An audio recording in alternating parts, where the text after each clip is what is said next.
అందరికీ నమస్కారం. గౌరవ మా శాసనసభ్యుల బృందం మొత్తం కూడా గౌరవ స్పీకర్ గారిని కలిసి చాలా వివరంగా అన్ని విషయాలు చెప్పాము. ప్రోటోకాల్ ఉల్లంఘనలకు సంబంధించిన విషయము చెప్పాము. దాంతోపాటు కాంగ్రెస్ ప్రభుత్వం వచ్చిన తర్వాత ఇప్పటి వరకు 10 మంది బీఆర్ఎస్ శాసనసభ్యులు, 6 శాసన మండలి సభ్యులు, 1 రాజ్యసభ సభ్యుడు పార్టీ ఫిరాయింపులకు పాల్పడ్డారు. ఈ విషయంలో మీకు ఆల్రెడీ పూర్తి సమాచారము, పూర్తి అవగాహన ఉంటుందనే విశ్వాసం మాకుంది. కానీ కొన్ని విషయాలు మీ దృష్టికి తీసుకొని రావాలి అని చెప్పి స్పీకర్ గారికి చాలా వివరంగా సుప్రీంకోర్టు తీర్పులతో సహా సుప్రీంకోర్టు, హైకోర్టు, భారతదేశం అంతా జరుగుతున్న విషయాలన్నీ కూడా వివరంగా చెప్పాం. అందులో ముఖ్యంగా స్పీకర్ గారికి వివరించి చెప్పింది ఏమంటే, speaker should decide on disqualification with in 3 months అనే సుప్రీంకోర్టు తీర్పు ఏదైతే ఉన్నదో, జనవరి 2020 సంవత్సరంలో స్పీకర్ గారు ఖచ్చితంగా 3 నెలల లోపల తన దగ్గరికి వచ్చిన డిస్క్వాలిఫికేషన్ పిటిషన్ ని, ఫిరాయింపుల మీద వచ్చిన కంప్లైంట్ ను యాక్షన్ తీసుకోవాలనే తీర్పు ఏదైతే ఉన్నదో దాన్ని వారికి చాలా వివరంగా justice Nariman, justice Aniruddha Bose, justice Ram Subramanian ముగ్గురిచ్చిన తీర్పును వారికి గుర్తు చేయడం జరిగింది. ఆ రోజు సుప్రీంకోర్టు ఇచ్చిన తీర్పును అనుసరించి మణిపూర్లో కాంగ్రెస్ ఎమ్మెల్యే శ్యామ్ కుమార్ అనే కాంగ్రెస్ ఎమ్మెల్యే ఎవరైతే పార్టీ ఫిరాయించారో వారి మీద అక్కడి మణిపూర్ స్పీకర్ గారు డిస్క్వాలిఫికేషన్ కూడా చేసిన విషయాన్ని కూడా స్పీకర్ గారి దృష్టికి తీసుకొని రావడం జరిగింది.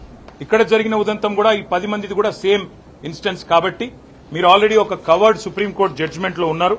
దయచేసి మీరు ఈ విషయంలో మరి నిర్ణయం తీసుకోండి. తీసుకోకపోతే స్పీకర్ పదవికి కూడా అగౌరవం వచ్చే విధంగా ఉంటుంది. ఎందుకంటే సుప్రీంకోర్టు చెప్పిన తర్వాత కానీ మీరు నిర్ణయం తీసుకోలేదనే పరిస్థితి వస్తుందని చెప్పి స్పీకర్ గారికి విజ్ఞప్తి చేయడం జరిగింది.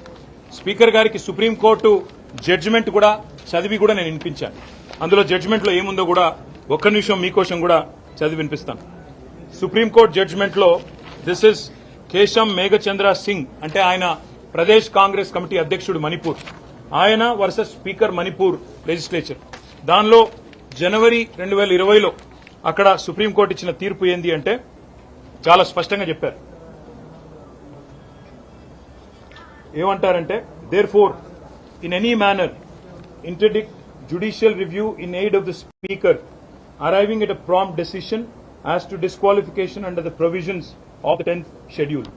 Indeed, the speaker in acting as a tribunal under the 10th schedule is bound to decide disqualification petitions within a reasonable period. What is reasonable period will depend on the facts of each case, but absent exceptional circumstances for which there is good enough reason, a period of 3 months from the date on which the petition is filed is the outer limit within which disqualification petitions filed before the speaker must be decided if the constitutional objective of disqualifying persons who have infracted the 10th schedule is to be adhered to. అంటే supreme court చాలా స్పష్టంగా చెప్పింది ఏమంటే, మొత్తంగా అధికారం చూసినట్టయితే speaker గారికి ఉంది ఈ పిటిషన్ల మీద నిర్ణయం తీసుకునేది. కానీ రీజనబుల్ పీరియడ్, ఎందుకంటే 5 ఏళ్ల కాల పరిమితిలో ఉండే ఒక శాసనసభ్యుడు కనుక పార్టీ ఫిరాయిస్తే ఒక రీజనబుల్ పీరియడ్ లో నిర్ణయం తీసుకోవాలి. రీజనబుల్ పీరియడ్ అంటే ఏమిటి అని కూడా సుప్రీంకోర్టు డిఫైన్ చేసింది. ఏమని, 3 నెలల లోపల ఖచ్చితంగా నిర్ణయం తీసుకోవాలి. తీసుకోకపోతే ఏం జరుగుతుంది అంటే, మణిపూర్ లో ఏ రకంగానైతే సుప్రీంకోర్టు ఇంటర్వ్యూన్ అయ్యి స్పీకర్ కి ఆదేశం ఇచ్చిందో, 3 నెలల్లో నిర్ణయం తీసుకోలేదు మీరు మేము చెప్పిన విధంగా, కాబట్టి మీరు రాబోయే వారం రోజుల్లో నిర్ణయం తీసుకోండి అంటూ స్పీకర్ కు కఠినంగా ఆదేశం ఇస్తే ఆ వారం రోజుల్లోనే ఆ వ్యక్తి డిస్క్వాలిఫై అయినారు. స్పీకర్ గారికి గుర్తు చేశాం, మేము మార్చి 18 నాడు దానం నాగేందర్ గారి పిటిషన్, మొట్టమొదటి పిటిషన్ మేము ఇచ్చింది. ఆ రోజు స్పీకర్ గారికి స్వయంగా వారి చేతులకు అందజేయడం జరిగింది. ఈ రోజు మొత్తం మిగతా 9 పిటిషన్లు కూడా బై హ్యాండ్ ఇచ్చాము. ఇంతకంటే ముందే దాదాపు ఒక 7 పిటిషన్లు మేము by email, by registered post, by WhatsApp కూడా స్పీకర్ కార్యాలయానికి పంపించాం వివిధ తేదీల్లో. కాబట్టి స్పీకర్ గారికి ఈ రోజు మేము విజ్ఞప్తి చేసింది ఏమంటే, మీరు వెంటనే నిర్ణయం తీసుకోండి. ఇప్పటికే 4 నెలలు దాదాపుగా కావస్తా ఉంది, మరి 3 నెలల్లో నిర్ణయం తీసుకోవాలని చెప్పి మరి అక్కడ సుప్రీంకోర్టు తీర్పు ఉంది. దయచేసి స్పీకర్ గౌరవాన్ని, శాసనసభ గౌరవాన్ని కాపాడండి.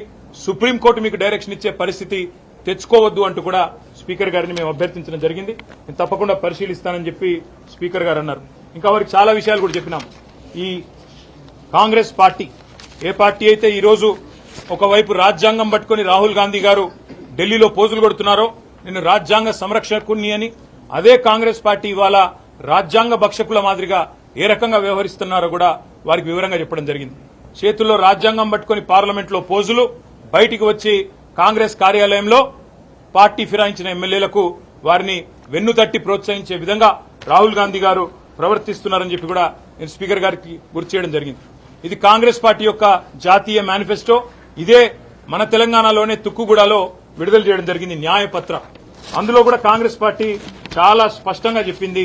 ఏం చెప్పింది న్యాయపత్రాలు అంటే, we promise to amend the 10th schedule of the constitution and make defection, leaving the original party on which the MLA or MP was elected, an automatic disqualification of the membership in the assembly. ఇది వారు చెప్పిన మాట. ఇది కూడా speaker గారికి చదివి వినిపించాం. హర్యానాలో ఇదే కాంగ్రెస్ పార్టీ కొట్లాడుతా ఉంది. వాళ్ళ ఎమ్మెల్యే అక్కడ కిరణ్ చౌదరి గారు బీజేపీలో చేరితే ఇదే కాంగ్రెస్ పార్టీ హర్యానాలో అక్కడ స్పీకర్ తో కొట్లాడుతా ఉంది, డిస్క్వాలిఫై చేయండి అని కొట్లాడుతా ఉంది. అది కూడా స్పీకర్ గారికి గుర్తు చేసినాం. దాంతో పాటు స్పీకర్ గారికి మరిన్ని ఉదంతాలు కూడా దేశవ్యాప్తంగా ఉన్నాయి, వారికి గుర్తు చేసినాం. కర్ణాటకలో ఎక్కడైతే బీజేపీ పార్టీ కాంగ్రెస్ ఎమ్మెల్యేలను కొనుగోలు చేస్తుందని అక్కడి ముఖ్యమంత్రి సిద్దరామయ్య గారు చెప్తున్నారు. 50 కోట్లకొకరు చొప్పున పశువుల సంతలో పశువుల్ని కొన్నట్టు మా ఎమ్మెల్యేలని కొంటున్నారు అని చెప్పి అక్కడ సీఎం సిద్దరామయ్య గారి ఆక్రోశం ఏదైతే ఉన్నదో అది కూడా స్పీకర్ గారికి చెప్పాము. మీరు ఇలాంటివి అనుమతిస్తే ఇలాంటి వాటిని పరోక్షంగా మీరు పట్టించుకోకపోతే పరోక్షంగా ప్రోత్సహించినట్టే అవుతుందని చెప్పి కూడా వారికి చెప్పాం. స్పీకర్ గారు ఏ పార్టీ నుంచి అయితే గెలిచారో కాంగ్రెస్ పార్టీ నుంచి, అదే కాంగ్రెస్ పార్టీ ముఖ్య నాయకుడు రాహుల్ గాంధీ గారు గోవాలో అక్కడి కాంగ్రెస్ అభ్యర్థులందరితో కూడా ఈ రకంగా శపథం చేయించారు. మేమెవరెవరైతే బీఫామ్ తీసుకుంటున్నామో మేము పార్టీ ఫిరాయించము అని చెప్పి శపథాలు చేసిన వైనాన్ని కూడా వారికి గుర్తు చేసినాం. అదేవిధంగా మొన్న జరిగిన హిమాచల్ ప్రదేశ్ లో జరిగిన రాజ్యసభ ఎన్నికల్లో 6 కాంగ్రెస్ ఎమ్మెల్యేలు బీజేపీ అభ్యర్థికి ఓటేశారు, రాజ్యసభ ఎంపీ అభ్యర్థిగా.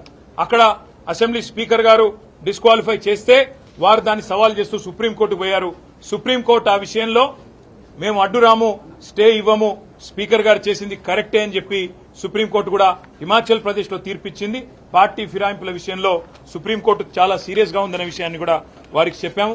ఇంకా మహారాష్ట్రలో కూడా జరుగుతున్న విషయాలు కూడా చెప్పాము. ఇదంతా స్పీకర్ గారికి చెప్పి మేము వారికి చెప్పిందల్లా ఏమంటే, సుప్రీంకోర్టు నిబంధనలు క్లియర్ గా ఉన్నాయి, మీకు కాపీ కూడా ఇస్తున్నాం సార్, మిమ్మల్ని కొంతమంది తప్పుదోవ పట్టిస్తున్నారు, ఏమీ కాదని, మీరు ఏ నిర్ణయం తీసుకోకున్నా ఇబ్బంది రాదని, మీకే కలంకము రాదని చెప్పి కొంతమంది చెప్తా ఉన్నారు. వారిని స్పీకర్ గారిని మేము అభినందించాం కూడా.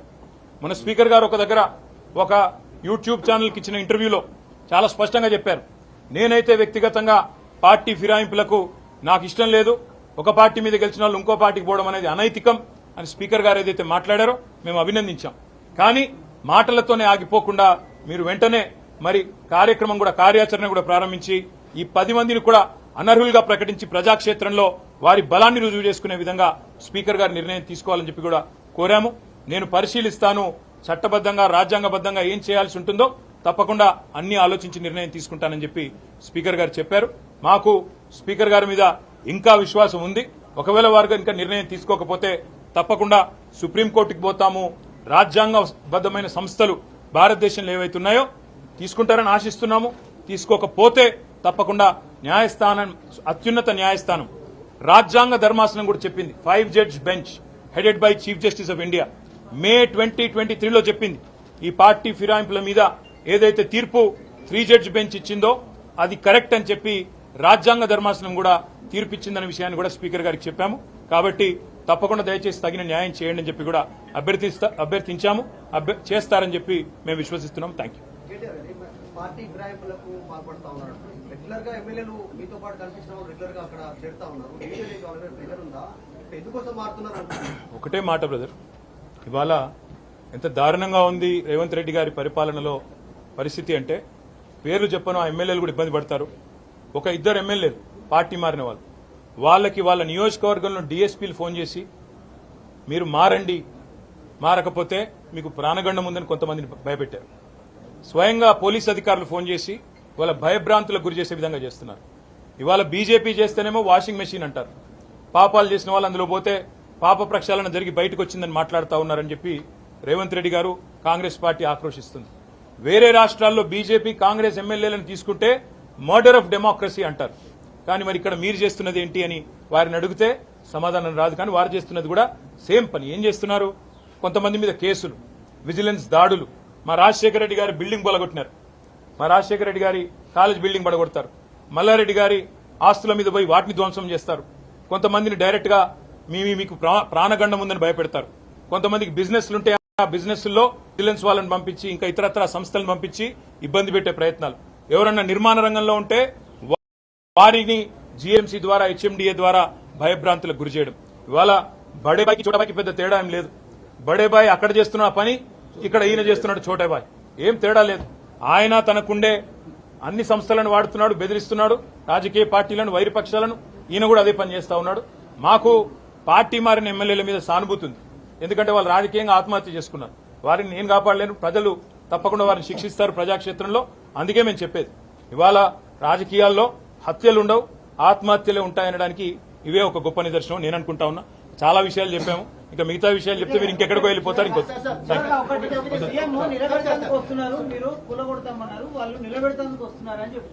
సరే, ఇప్పుడు బ్రదర్ ఒక్క మాట, ఎవరైతే కూలగొడతామని చెప్పారో మొట్టమొదటి పార్టీలో చేరిందే ఆయన. ఇప్పుడు మాకు డౌట్ ఏమొస్తుందంటే, ఏ కడియం శ్రీహరి అయితే చెప్పిండో ఆయన ముందు నుంచే కోవట్టుకున్నాడేమో, ముందు ఆయనతోనే చెప్పించి కథంతా చేస్తున్నాడేమో అని మాకు డౌట్ వస్తుంది. నేను బోత్ బోల్ దియా